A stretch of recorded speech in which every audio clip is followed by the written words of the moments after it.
மாண்புமிகு தமிழ்நாட்டினுடைய முதலமைச்சர், திராவிட மாடல் அரசுடைய முதலமைச்சர் தலைவர் தளபதி அவர்கள் கடுமையான வெப்பத்தின் காரணமாக கோடை காலத்தில்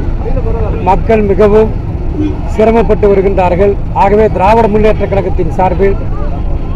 தமிழ்நாடு முழுவதும் அனைத்து மாவட்டங்களிலும் நீர்மோர் பந்தல் அமைத்து பழச்சாறுகள், நீர்மோர் உள்ளிட்ட பல வகையான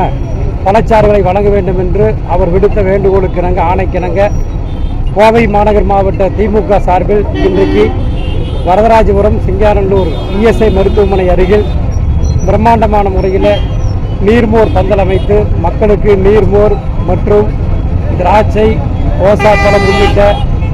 பல்வேறு பழச்சாறுகள், அதை போலவே இளநீர் உள்ளிட்ட பல்வேறு